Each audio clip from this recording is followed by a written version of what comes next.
أعوذ بالله من الشيطان الرجيم بسم الله الرحمن الرحيم الحمد لله رب العالمين والعاقبة للمتقين والصلاة والسلام على رسولنا محمد وعلى آله وأصحابه أجمعين أما بعد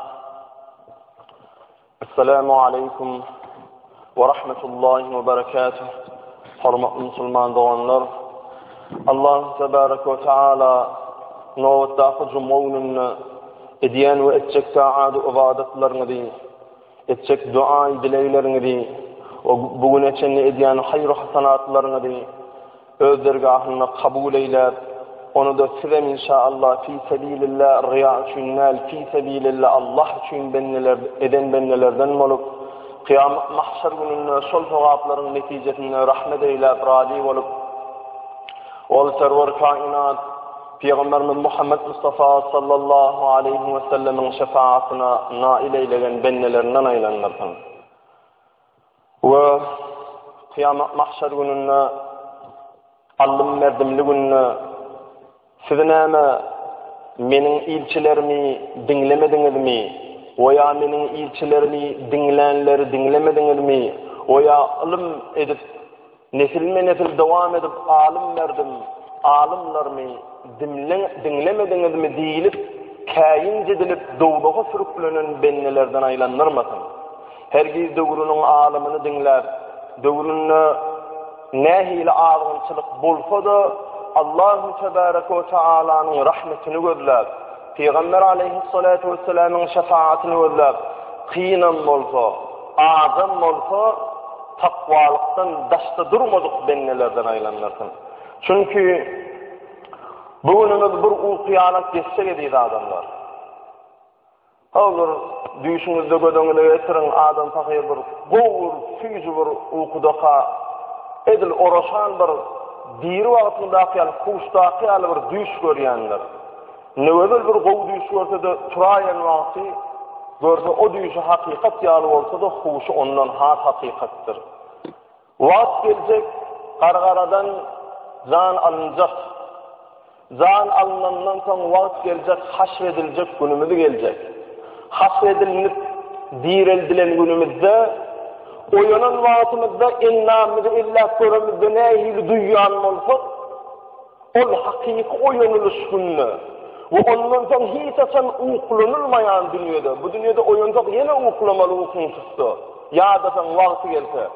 Ama ol bir gün ki kıyamet mahşer günü oyanmalı ondan sonra uyku yani ölüm uykusu yok. Ondan sonra ölüm öldürülecek.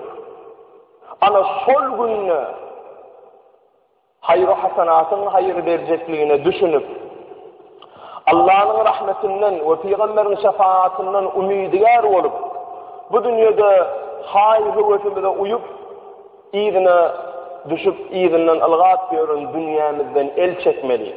Eğer el çekmeyenle olsak onun hayır hasanat görünüşünü, sogaplı görünüşünü, Allah'ın ve Resulünün isleyen görünüşünü ulanmalı. Bunun gövdel ya da plan adam plan yetirinip bilemez deyip nefsine uyup atava ve halanılmayan zat nirden halanınsın Allah ve Resulü halamayan zat değil. Neşe feriştelerinin yerine şu bakın bayacak bolmak mı? Veya kol giycelerine bağırdır, dikkat etselerdir yürütecek olup yani bir kıyıslı vaktın içinde azgınçılıklı olsa da haram olsa da gözünü yumup bakın bayacak bolmaklığın uğruna düşmeli değil. Çünkü gün bir kıyıslı gün hedimen geçer bu can bu cesetten çıkar onun başlar sonra hakiki gün. Neyme? Ol kabra baryan fikir etmen kabrda neçe yıl yatılır onun arkın barar kıyamette onun şu saydı çıkar yok. Şol kabrda başlayacak yam hanamişeden adamın kabrdaki abadi veya halal hayır hasanat işlerin iyiliğine giden adamdan uğdatları şu sayda başlayacak. Şunun için ne kabrda ne de haşredilen günümüzde yüzümüzü yere salıp bizi utandıracak ve Allah Celle Celaluhu menin bennemden sen bana bennelik etmedin diýdirecek. O peygamberim yok, bu menin ummatım del, bu menden del, menin diyenim etmedi diýiljek hareketlerden daşta durmaly. Bir kanun ulanylýan neşe ferişteleri bolsun, veya şuna mende saat bolsun, ya danim ol top bolýa, futbol bolýa, falança pul koysan, falança köp gelýärmiş diýip azatny oyundan günümizde ýaşlanmadyň gyzyan zady şunu diýjemän. Geçen ýyllarda da kän öwran aýdypdyk. Haramdır şu dağıtlar. Haramdır şu da. Veya ayda varıp falan atparıncı gelse, men sen falança verdim, falan atparıncı men falança verem. Azap şu dağıtlar. Allah Teala Kur'an-ı Kerim'de ismen adını azap haram eden dağıtları ve şu dağıtlardan biz Müslümanlar daşta durmalıyız. Ve men Müslüman deyip hakiki manasında Müslüman bolman, yani namazını okap, oradan tutup Allah'ın etdiğini edip etmediğinden kaçmayan, yani şunu da oldu men Müslüman, men peygamber ümmeti deyip yanlışıp geziplerin doğullarımızda şu mescidin kapısından çıkıp gidenimizden son şu sayede eşten vaaz nasihatlarını değil, siz Müslüman doğanlar eşten doğanlarımız. Doğulunuz vardır, dostunuz vardır, ciginiz vardır, komşu oğlunuz vardır. Her kim şu ağdalanlara yetirse şu dağlar, şu dağ haramdır. Ne gün gelir, kıyamet günü gelir. Gün gelir ölür, ecemiz kakamı değil, ağamı değil, dayıgamı değil, doğunumu değil, komşu oğlumu değil. Kim vefat edilmedi sonra cahil işimiz yani. Bizi de bir gün cahillarlar, ölür, gömürlür. Şu gömülününden son hata fitip var. Şuna dikkat edil, doğunum. Şondan son utananlardan bolmaylı. Ondan sonra utananın hayırı yok. Utanmadın, ağlamadın, hayırı yok. Dine cezanı çekaymak, hala sonra cezası çekenlerden bolmazak olsun, uğrunlu olur deyip, aytmaklık eşten dağıtılanını deyip. Evi Müslüman da onlar, sizin her birinizin üstüne de vaciptir. Çünkü namaziyalık buyurup, emr ma'ruf, nehy anil münker.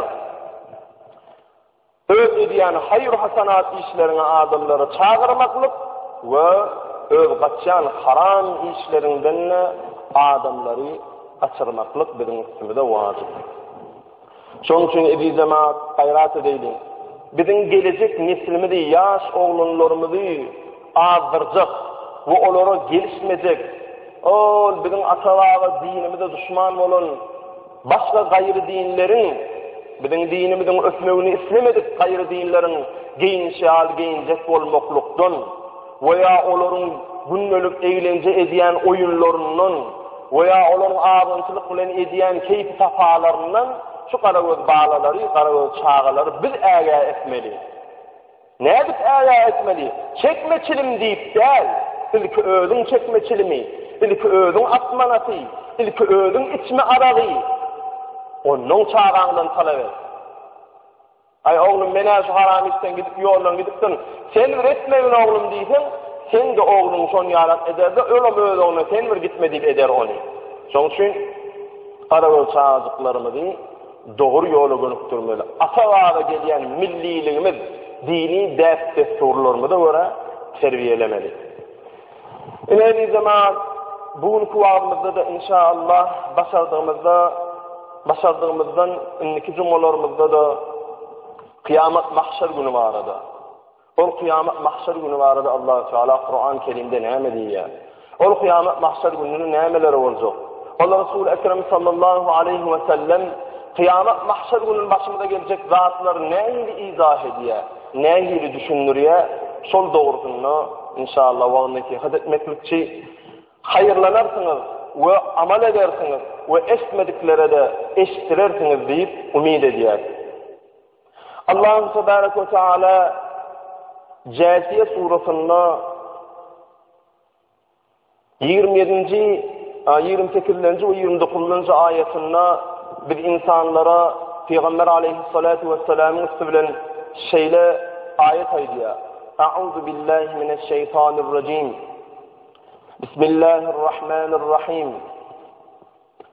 وَتَرَى كُلَّ أُمَّةٍ جَاثِيَةٍ كُلُّ أُمَّةٍ تُدْعَى إِلَى كِتَابِهَا الْيَوْمَ تُجْزَوْنَ مَا كُنْتُمْ تَعْمَلُونَ هَذَا كِتَابُنَا يَنْطِقُ عَلَيْكُمْ بِالْحَقِّ إنا كنا نستنسخ ما كنتم تعملون صدق الله المولانا الكريم العظيم. Allah tebaraka ve taala Câsiye suresinin 28 ve 29. ayetinde biz asi ve günahkar insanlara şeyle deyip yüzüleniye. O günne haytı gün kıyamet mahşerununne hakiki oyunulacak günne hakikati bu gözün ve kulağın ve beynin eşitecek gününne ve bu dilin hakikati görülecek gününne hiç yalan sözler bulmayan gününne ve hiç eden etmişinden para verip veya şuna mengestat edip açıp bulmayan gününne hakikat hasredilecek gününne.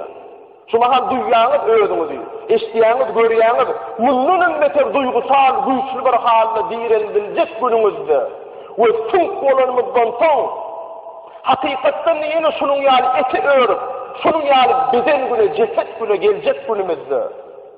Barça ümmeti, korku ve hovsalar dide çöken halle görürsünüz. Her bir ümmet namaya amalini, günahlı ve sevapları yazılıp koyulan kitaba çağırırlar, son olur aydılar. Bugün edip bütün amallarınız bilen cezalandırılarsınız. Yine bu kitabımız yani bizim emrimiz bilen yazılan amalnamanız size hakikati aydar. Biz sizin hem amallarınızı şu amalnama götürüp koyunuruz. Sadakallahul azim. Allah tebarek ve taala şeyle bir korkunç günü haber veriyor. Bizim bu dünyada ay hiçim gören akla, ay hiçim bilen akla, ay falan da bolya deydi olin şulun bolyanlıkla deyip, yamalık yumalık bahanalarla ediyen haram işlerimiz yazılan bir kitap var. O kitap kıyamet gününde Allah Teala'yı otuyor. Sizin kitabınız, eden işiniz, öz ağzınız bilen okan deyip ellerimize verilecek. Ve ne eden olsun? Ey halayık, men şunu ediptirin deyip, utancu haya yok, hem eden işlerini öz dilin bilen aytacaksın. Şol günden korkmalı diyeceğim ha. Hazreti Abbas radıyallahu anh'unun oğlu Abdullah radıyallahu anhu'dan rivayet ediliyor. Şol aytdı diye, yani Peygamber aleyhisselam'dan rivayet ediyor. Bismillahirrahmanirrahim. İza kana yevmul kıyameti ve cemal halâika fî sa'idin vâhidin cinnehum ve intehum vel umemu cüfiyyen sufufan.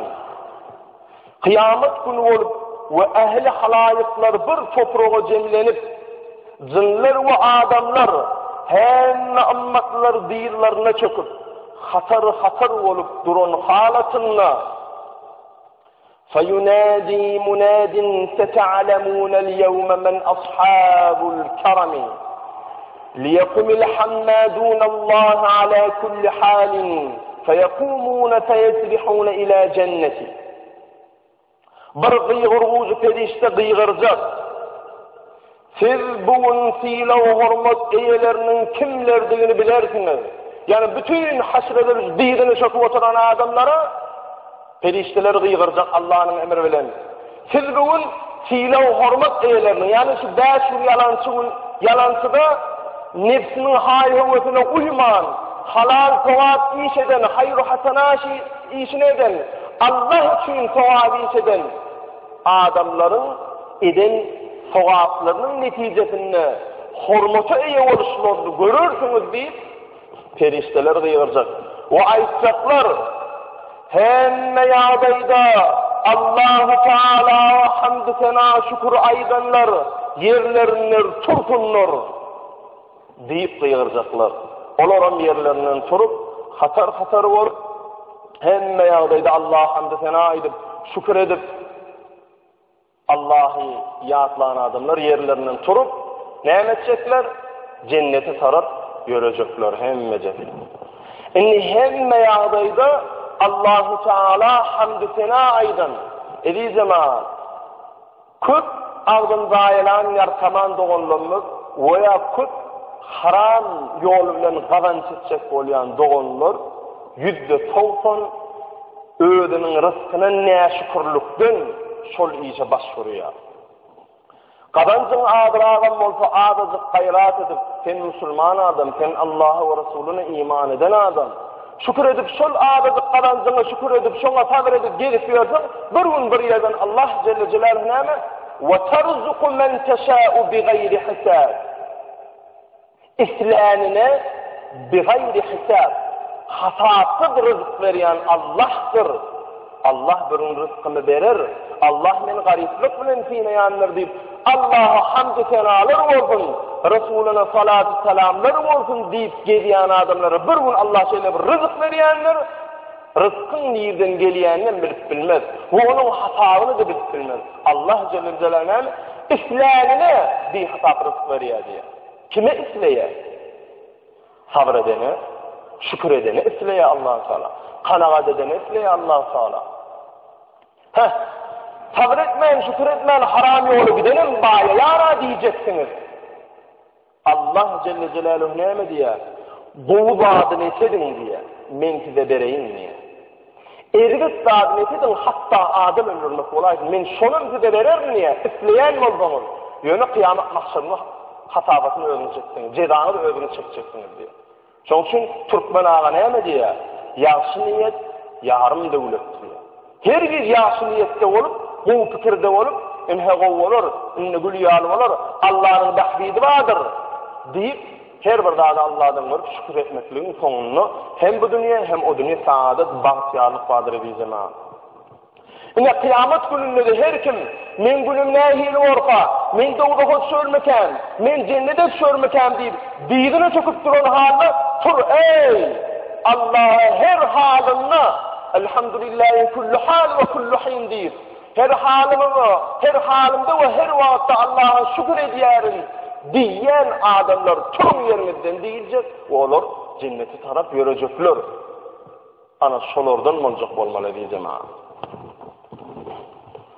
ثم ينادي ثانيا فتعلمون اليوم من أصحاب الكرم ليقم الذين تتجافى جنوبهم عن المضاجع يدعون ربهم خوفا وطمعا ومما رزقناهم ينفقون فيقومون فيسرحون إلى الجنة.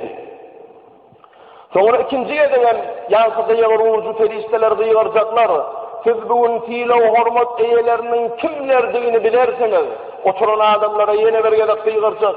Siz bugün kim hormatı eye ollu, kim sevaplı adam ollu, yeni de bilersiniz deyip, yeni de Allah'ın önünde değişinin yalansı da hormatı eye olanlara duyaracaklar. Ne deyip duyaracaklar? Dikkat bilen dinlene diyeceğim ha. Düşöklerini, giyicelerini terk edip, tüyücü uykuvasında düşöklerinden turup, yıldızıgan morfu, uykus tutup duran morfu, ölür yarına kapı geliyanen morfu, tüyücü uykuyunu oyorup, yıldızık düşöklerini terk edip, Allah-u Teala'dan korkup, ve onun rahmetinden ümidigar olup, dua dile edenler, yani namaz okanlar, gecesine turup kaza mağrav deyip kaza okanlar, teheccüd okanlar, hem de rızk edip berýän zadymyzdan nafaka sadaka berýänler yerlerinden tursunlar deyip diýerler. İkilenci edip diýeranna iki topar tutulacak eken kimler? Gizelerine uykusyny bozup turup zikir edýänler, Allah Teala'dan dile edip dine özünden, yurdunyň, watanynyň, başga sonunyň hemme ümmet Muhammediniň dileğini edip kadasyny okap, teheccüd okap, gecede bir 6 saat gece uyku var olsa 4 saat çıkıp 2 saatini ibadete başladıp ondan sonra ertir namazının tayinlenip ertir namazını okap. Ana şunun ýaly gecesine zikir edenler ve Allah Teala'nın rızk edip veren adamları, yani baylık nisip eden adamları Allah rızası için öýleni bilmeýäni öýürüp, garip katar günün geçini bilmeýäniň günün geçer ýaly garip katarlygyna sadaka nafakaty bilen kömek edip ve yetim yetire kömek edip ve şuna mengis bergidarın bergisini verişip şuna mengis öz musulman doğunun gariplik sinek bilen Allah'ın sinek bilen edilýän garipligine kömek eden adamlar tutulacak. Olar da turup cennete tarap yürüyecekler.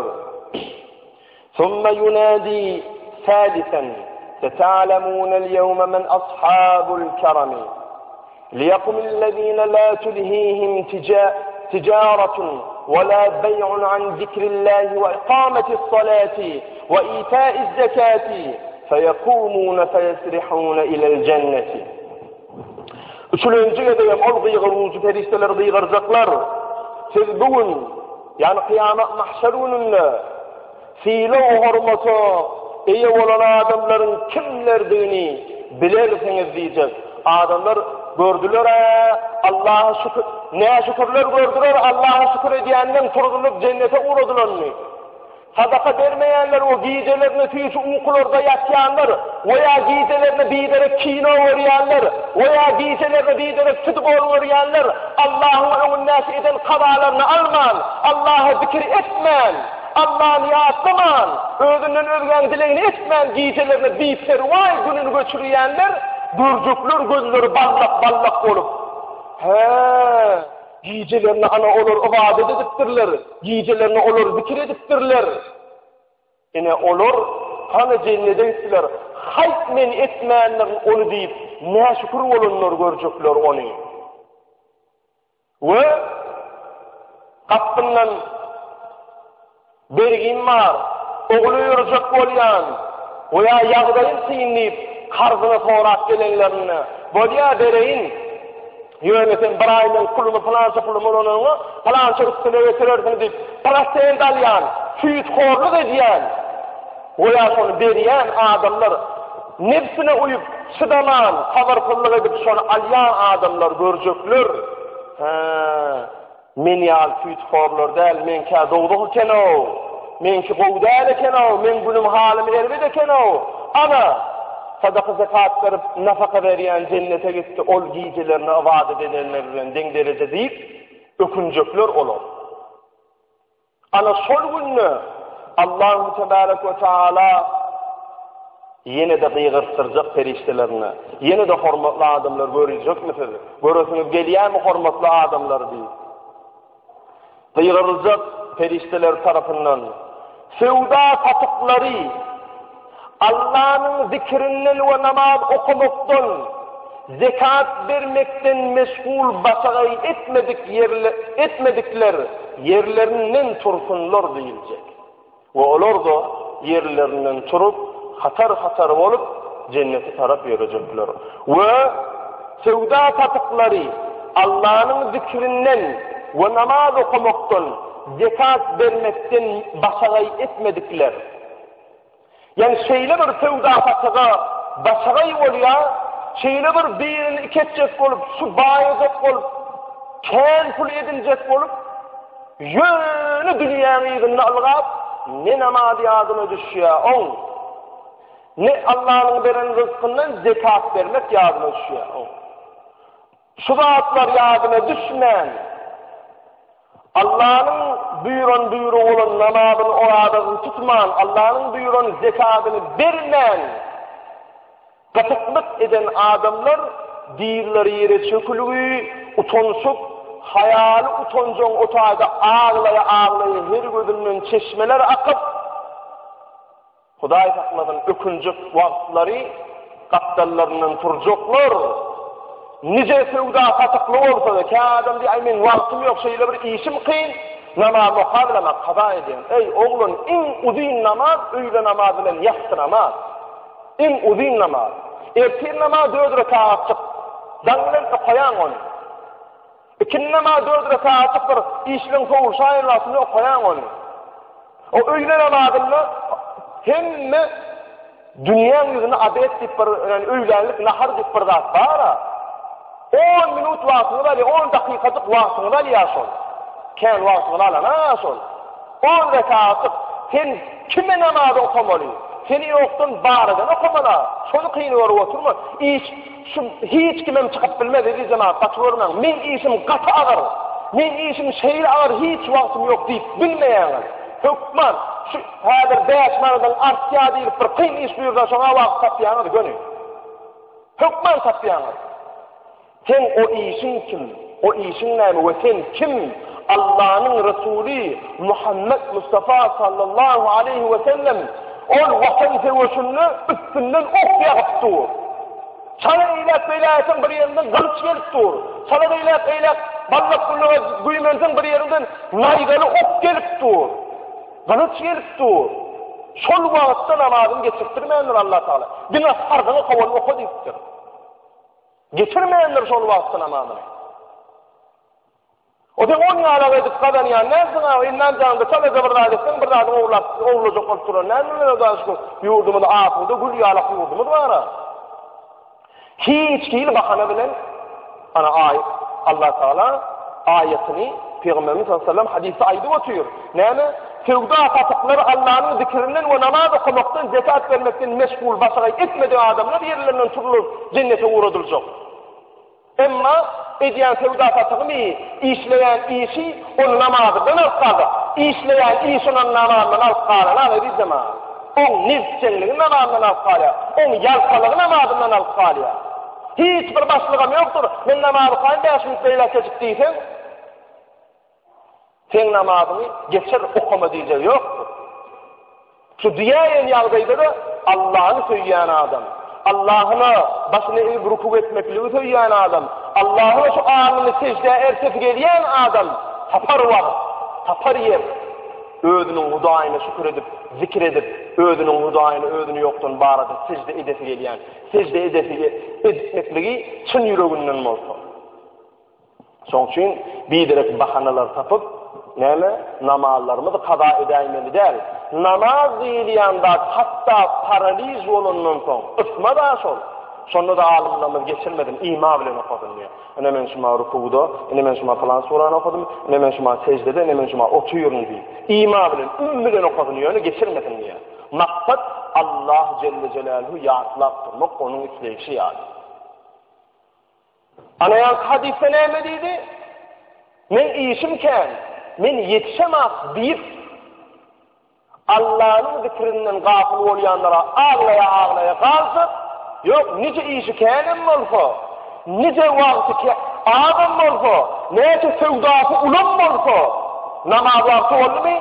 Şu sevdası idara aliyanım olsa Allah'a olmalı. Zikrim Allah'a etmeli, namaz vaktim oldu. Gidip namazlarını okuyan adamlar turun yerlerinizden inecek. Aytalayan yerde şu hadide zaman. Sevda tatıkları Allah'ın zikrinden ve namaz okumaktan alıp kalmasa, yani ediyen sevda tatığı, ediyen işleri onun namazından alıp kalana. Ana son adamlar önemli diyecek.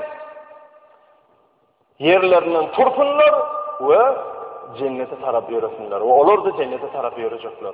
Şunun için kıyamet mahşer gününü her kimin didine çöküp hayvayla ağlayan gününü siz de yerinizden turulup cennetten büyüşlenip cennete gidecek olsanız işlerinizi veya sevda tatıklarınızı dünyelik zatlarınızı bahane edip namazınızdan gafil olmanız cemaatler. فإذا أخذ هؤلاء الثلاثة منازلهم وذهبوا إلى الجنة خرج عنق من النار أو أشرف على الخلائق وله عينان بصيرتان ولسان فصيح فيقول إني وكلت بثلاثة. Bu üç fiil adamlar orunlarını alıp cennete gidenlerinden son doğduğun içinden ottan bir boyun çıkar. İnni yankı 3 tane topar neyme? Allah her halinde, her vakit Allah'a şükür edeyenler turun yerinizden cennete uğradıldı. Giycelerine turup teheccüd okuyup, giycelerine uykudun bulup kadaatını okuyan veya giycelerine turup ibadet ediyen ve Allah'ın veren rızkından sadaka zekat veren, nafaka veren adamlar. Ve neyme? Dünyelik zatları onun ibadetinden alıp koymayan adamlar turuldu ve cennete uğradıldı. İngalanlar oturar gözlerinin öyle düşüp. Doğduğun içinden bir kirli boyun çıkacak adamların düşünen ve tanıyan görünüşünde. Bir boyun çıkar. Ol boyunun 2 tane görüyen gözü vardır. Ve çeter dili vardır. Ol oğudun çeter dille. Ol her bir bukulyan görüyen göz. Bana 3 topor adamı tavşarlı diyecek diye. Üç toparağdanam inni olal gitmedi. Bikulli cebbalin anidin feyeltekituhum minas sufufi laqtat tayri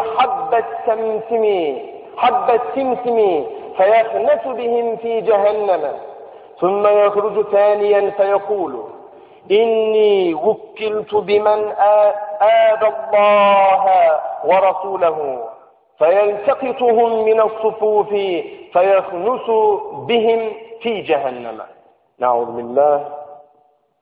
Birincisi, öz dinini ediyen zalim, niçe meni edemez, meni günahkar değerleyip ecid görülü gıyırda da zulmünü edip, zalimlik ediyen zalim adam öz dinini tutup, oluru bütün küncü değerlerini çokup alışı yali, yeke-yekeden çöplep alır, bet oluru doğduğuna ekidip salar, son ikinci safar çıkıvaydar.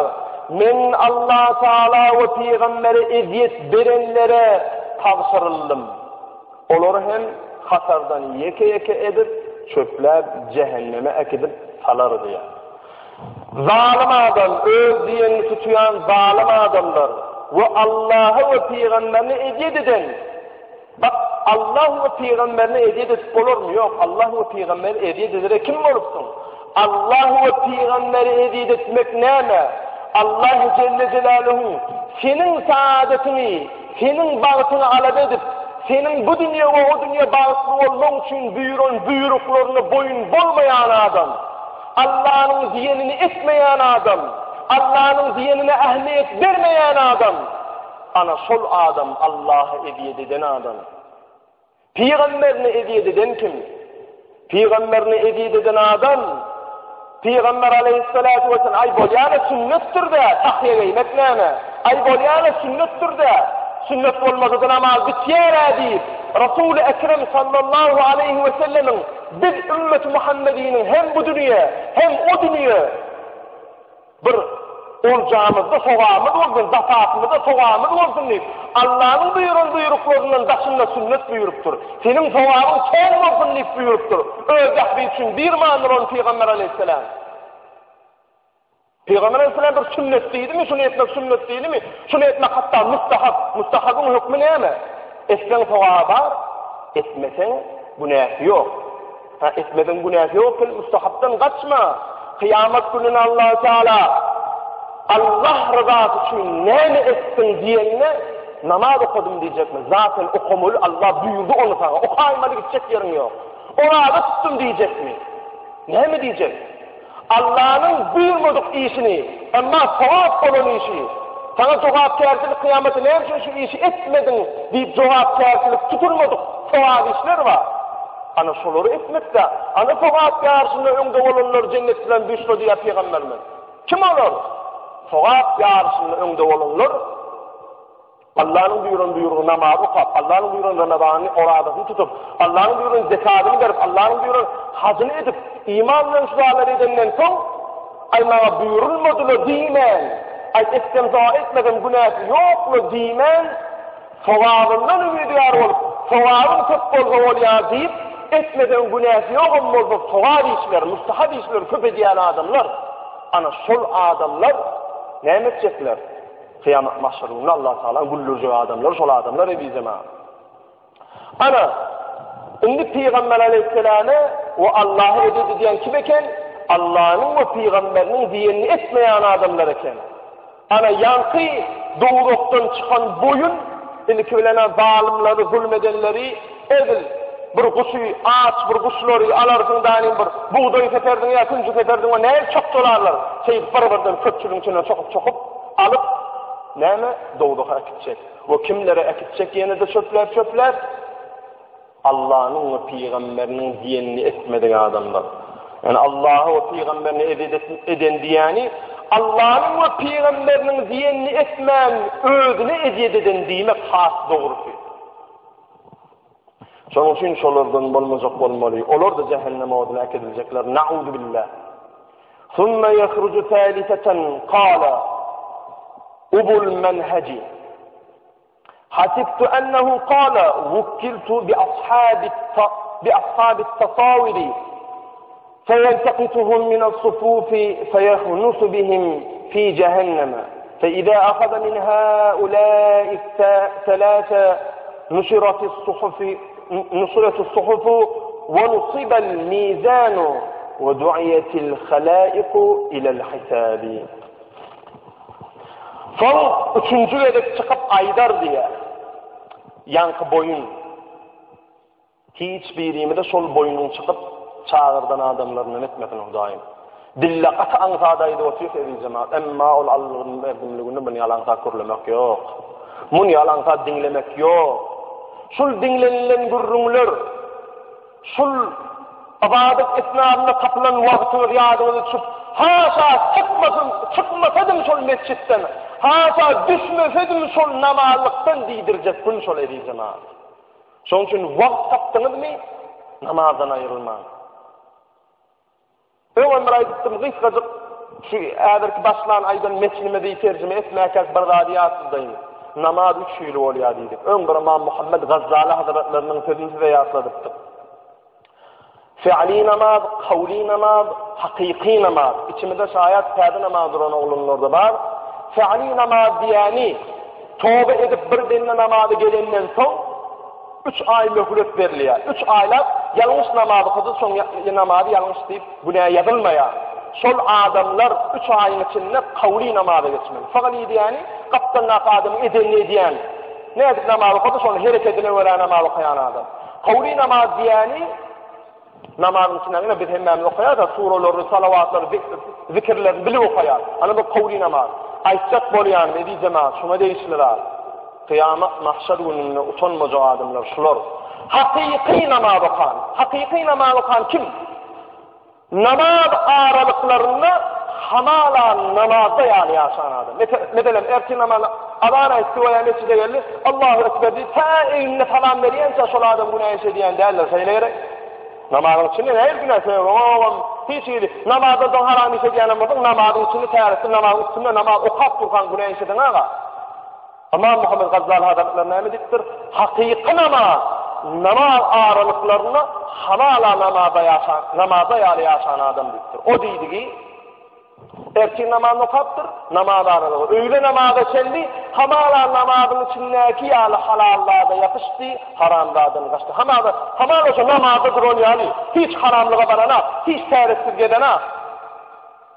İkinli bilen alsan bilen yattı bilen yattırarana. Ana şunun yağlı adamlardan olacak olmalı. Ayrılacak üçüncüye de yani. Bıyıkılacak üçüncüye de. Yankı Allah'tan hiç kime görközmem doğduktan çıkan boyun. Ebul Menheç yani Ebul Menheç değil yani bir adam var. Men şeyle deydim ki deyip guman ediyerim yani. Peygamber söyledim men şeyle deyip düşündüm diye. Ebul Menheç deyilen bir alim. Men suret eğrelerine adamın ve şunun engret canlı dağlarının suretini çekken ve heykel yapayanlara tavsırlım deydim ki edileştim diye. Nustayda evi zaman şuna doğru düşünmeli. Günümüzde suret düşürülüyor, suret çekiliyor, boliyami. Ya sureti düştük boliyami. Alim adamlarının sureti düşüyenlere sureti düşmeklikten maksat bir yadigarlık şeyleyerek şunu şeyle düşünmeli evi zaman. Önkü devirde Peygamberimiz sureti qadağan ediptir neymişin? O devirde dine Huday deyip çokunyan butlarının suretini çekiptirler. Butların suretini çekiptirler. Ve şu Huday deyip tanıyan butların suretini çekiptirler, şu Huday deyip çokunup dururlar. Ana şu kaydan kastediliyen solar. Butparallar ve budun suretini çekip butparallar Huday diyen adını yatak veriyenler kastedilmekte.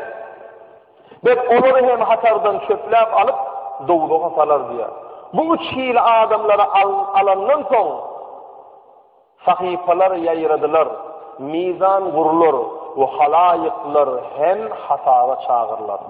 Yine evi cemaat yine daydılı ya adamın üstündeki şayatlar 7 tane deyip 7 tane adam üstündeki şayatı aytacak olduk vaktimiz zıfka evi cemaat inşallah bu vaktimiz bu çoranak inşallah bir küzüm o yorar.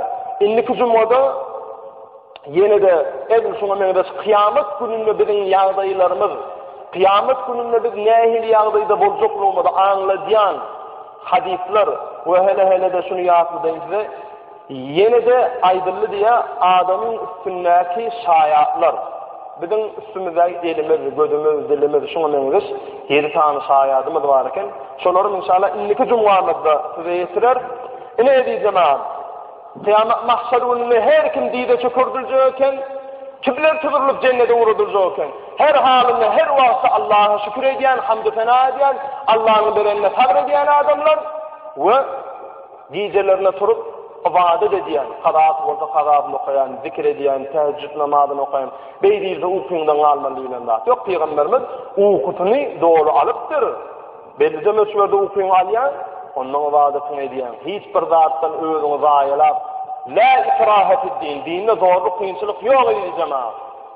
Şonda bolsa da sowap ýaşynyň öňde boljak. Öňde boljak bolmar, öňde bolanlar diýip boşlanman aýaty eýe boljak bolmaly.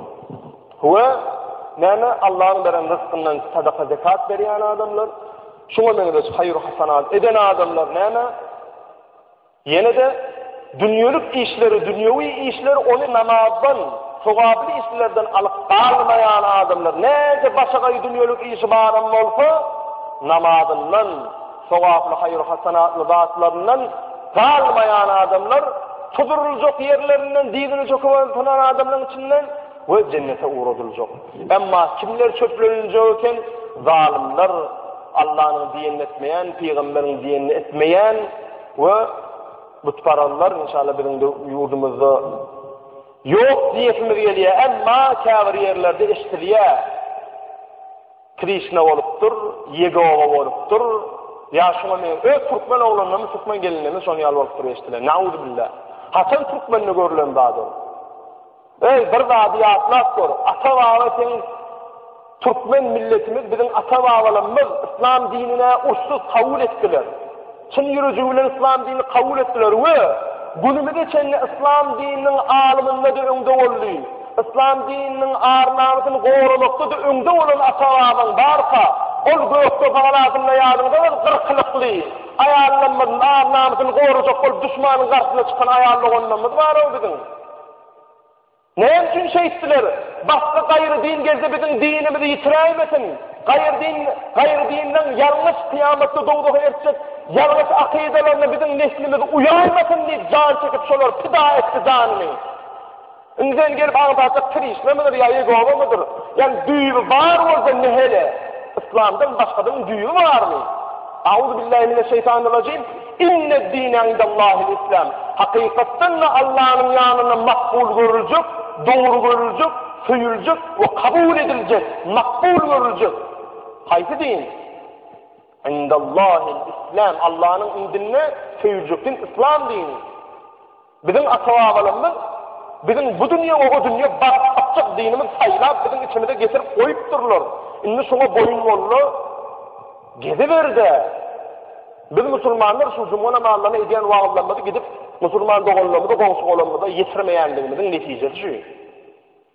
Yetireyliň. Gaty düşündürülmedin, getirin amanlar var, alimlerimiz var. Getirin düşündürdün. Haçan görülüpdir Türkmen gaýry dine uyupdur. Nauzu billah gowdat däli jemaat. Gaýraty deýliň, we ýene bir ýerde gaýraty deýliň, takwa bolayliň, dinnar bolayliň, şun dinnarlykda iki dünýä hasanat, iki dünýä saadet, bagtyarlyk bar. Allah tebaraka ve taala biziň hemmemizi kıyamet mahşer gününe rahmet eýler, rabi bolup bizi cennete falan benelerinden, Resul Ekrem sallallahu aleyhi ve sellem menin ümmetim şu deyip özüne goňşy saylan benelerinden aýlanlardan. Wa ahiru da'wana elhamdülillahi rabbil alamin ve sallallahu teala ala hayri halqihi Muhammed ve ala alihi ve ashabihi ecma'in et-tayyibin et-tahirin ve ala sairil enbiya'i vel mursalin. Rahmetke ya erhamer rahimin. Allahu ekber. Cümle ümmeti Muhammed sallallahu aleyhi ve sellem.